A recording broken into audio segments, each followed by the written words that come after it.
नमस्कार। एक और क्वेश्चन है सिटिंग अरेंजमेंट से। 7 लोग हैं A B C D E F G, ठीक है, are sitting around round table facing outward.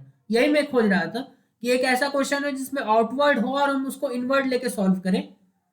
तो मैं इसीलिए ऐसा कर रहा हूँ, 2 सर्कल बना लेता हूँ। हालांकि मैं सोच के चल रहा हूँ कि कोई ऐसा केस ना आए कि क्वेश्चन को सॉल्व करने के लिए 2 सर्कल बनाना पड़े।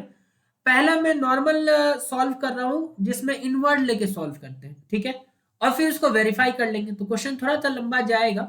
हालांकि आंसर पहले में ही आ जाएगा लेकिन फिर उसको चेक करने में थोड़ा टाइम लगेगा आज। तो ये है 7 लोग, सी इज सिटिंग। पहले में इनवर्ड लेके चल रहे हैं, ऊपर में हम लिख भी देते हैं, इनवर्ड लेके चल रहे हैं और इसमें आउटवर्ड लेके चलेंगे, ठीक है। ये करके ही सॉल्व करेंगे। तो सी is sitting second to the left of A. तो ए ले लिया, इसके सेकेंड लेफ्ट में सी को डाल दिया, इनवर्ट लेके चल रहे हैं ना। सी is sitting second to the left of A but to the immediate. अब देखो, एंड आई,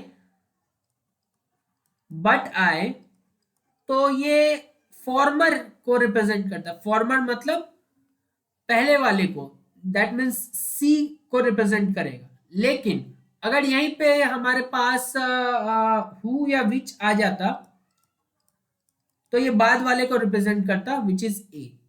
अगर लिखा था ए विच तो वो ए के लिए बात बोली जाती, लेकिन एंड या बट है तो सी के लिए बात बोली जा रही है, ठीक है। She is sitting second to the left of A but to the immediate right of D, ठीक है। तो यहां डी होगा तभी तो इसके इमीडिएट राइट में सी आएगा। B is third to the right of A, B is third to the right of A. 7 लोग हैं, 4 प्लेस बना लिए हमने, 1 2 3, ठीक है। तो क्या बोला है, B is third to the right of A, 1 2 3, यहां पे बी लिख देते हैं। While G and E are sitting between them, G और ई इसके बीच में, लेकिन उनका पोजीशन फिक्स नहीं है ना, तो लिख देते हैं जी और ई यहाँ पे। अब जो भी होगा बेस्ड ऑन दैट, आगे अगर कोई कंडीशन गिवन होगा तो उसमें देख लेंगे, हो सकता है इसकी जरूरत ही ना पड़े इन दोनों के तरफ आने की। What is the location of F. अच्छा, 4 3 7 लोग को प्लेस कर दिया यहाँ, हालांकि कंफ्यूजन है, लेकिन जी और ई इसी दोनों में ना बैठेंगे कहीं पे। एफ बच गया था तो एफ यहाँ पे आ जाएगा, और एफ के बारे में ही पूछा है। What is the sitting location of F, तो एफ कहाँ है, between C and D. C and D के बीच में तो कोई नहीं है, नहीं। Right of A, right of A तो जी या ई में से कोई आएगा। Right of C, right of C F है, सही है। लेफ्ट ऑफ डी, नहीं, लेफ्ट ऑफ डी तो बी है, ठीक है। तो जी और ई वाले की जरूरत ही नहीं पड़ी। हाँ, अब इसी क्वेश्चन को आउटवर्ड लेके सॉल्व करते हैं, ठीक है। तो आउटवर्ड लेके सॉल्व करेंगे तो फिर से कंडीशन स्टार्ट करते हैं। C sitting second to the left of A बना लेते हैं। सेकंड टू द लेफ्ट मतलब सेकंड टू द राइट, क्योंकि आउटवर्ड है, तो यहां पे C. But to the immediate right of D, मतलब सी जो है वो इमीडिएट राइट है किसके, डी के। तो सी is immediate right of D.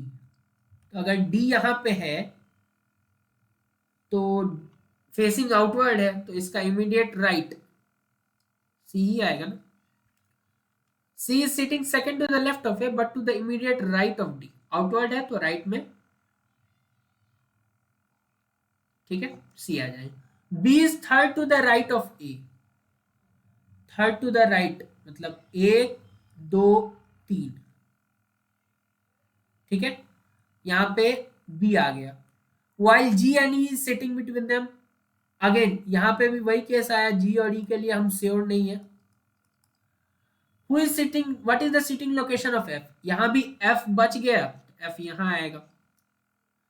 तो एफ में way between C and D है, नहीं, सी एंड डी के बीच कोई नहीं बैठा। राइट ऑफ ए है, राइट ऑफ ए क्या, राइट ऑफ ए नहीं होगा ना, क्योंकि देखो फेसिंग आउटवर्ड है, ध्यान रहे, आउटवर्ड है, तो ये लेफ्ट ऑफ, एक second, right of A, right of A तो जी या ई आएगा ना, क्योंकि आउटवर्ड में हमारे विपरीत होता है। So this is your left this is your right, ठीक है। तो राइट ऑफ ए बोलेंगे तो जी या ई आएगा, ना कि एफ। राइट ऑफ सी, हाँ राइट ऑफ सी देखो बैठा हुआ है एफ, आउटवर्ड है तो हमारे विपरीत, राइट ऑफ सी मतलब लेफ्ट ऑफ सी मतलब F. Right of D, right of D नहीं, राइट ऑफ डी तो सी बैठा हुआ है। क्लियर हो गया, कुछ खास फर्क पड़ा नहीं इनवर्ड आउटवर्ड, लेकिन इनवर्ड में ये होता है कि हमारे अनुसार चलता है खेल, तो क्वेश्चन करना थोड़ा सा इजी हो जाता है।